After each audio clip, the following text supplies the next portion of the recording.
يا ترى بقى عاملين ايه في الحر ده؟ فكرتي بقى هتعملي غدا ايه النهارده ولا لسه مش قادره تقومي من مكانك؟ تعالي بقى معايا النهارده نعمل مع بعض اسهل والذ غدا هتاكليه في الحر ده.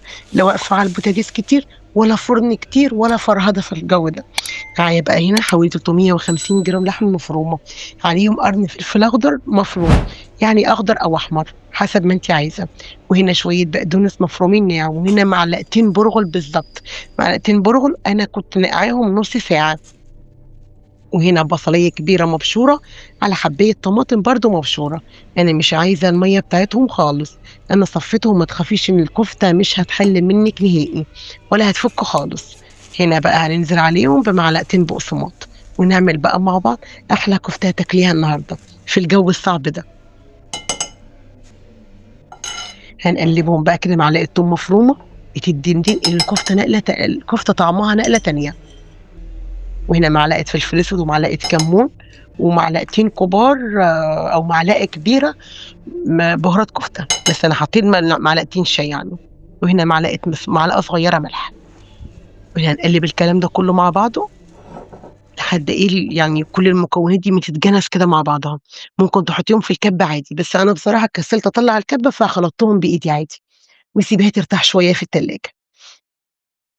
هنا بعد ما سيبناها ارتاحت حوالي نص ساعة وهي بقى في التلاجة كده، تعالوا نعمل مع بعض شوية سلطة كده تحفة ناكلهم مع الكفتة. هنا قرن فلفل أخضر كبير، وأربع فصوص ثوم، شوية كزبرة اللي اتبقوا من الكفتة، وهو طماطمتين كبار، وعصرة ليمونة بقى، معلقة هريسة شطة، ومعلقة صلصة، وهنا معلقة صغيرة كمون، ومعلقة فلفل أسود، ومعلقة كزبرة ناشفة، ونص معلقة ملح، ومكعب مرقة دجاج. وتعالوا بقى بعد احنا عملنا اسهل واحلى سلطه دقوسه تاكليها في حياتك، نزعلها بمعلقه واحده زيت ونص معلقه خل. عايزه اقول لكم ان السلطه طلعت حراقه جدا، بس الزيت هدى الحرقان بتاعها خالص. وهنا بقى طبعا معلقه بيكنج باودر، ضفتها عليها بس بعد ما خرجتها من التلاجة عشان البيكنج باودر ما يفقدش ايه مفعوله. وهنا بقى ميه البصل والطماطم، ضفنا عليها معلقه كاتشب ومعلقه فلفل اسود ونص معلقه صغيره ملح.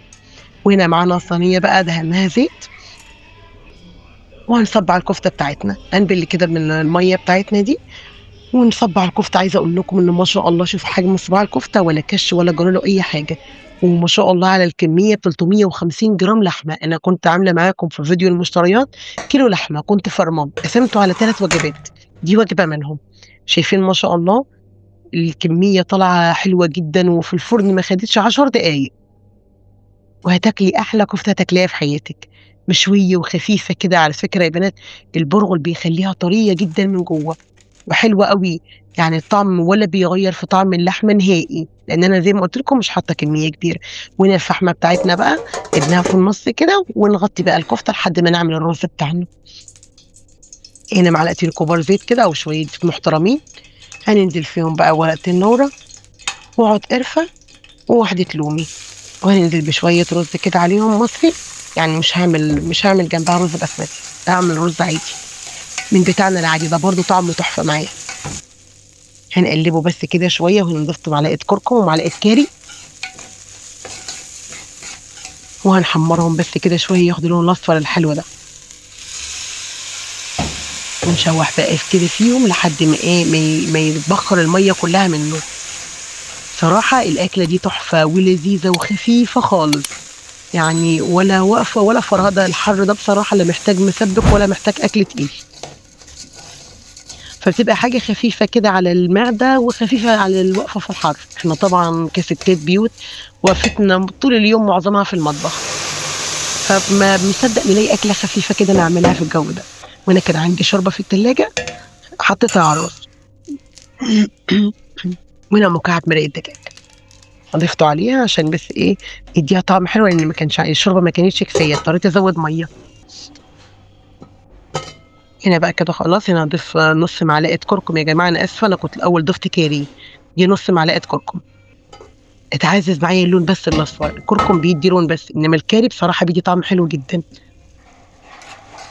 هنا بقى كده خلاص تقريبًا الرز بتاعنا يعني كده أنا كنت باوطّي عنه بقى آخر حاجة، يعني مش هياخد معانا 3 دقايق وهنطفي عنه النار. شايفين لون الرز عامل إزاي؟ بس بصراحة البخار طالع على الكاميرا مش عارفة أورّيكم شكله عامل إزاي. الرز كده بتاعنا خلاص استوى والدقوس بتاعنا برد، وكنت عملت سلطة طحينة بس بصراحة ما صوّرتهاش.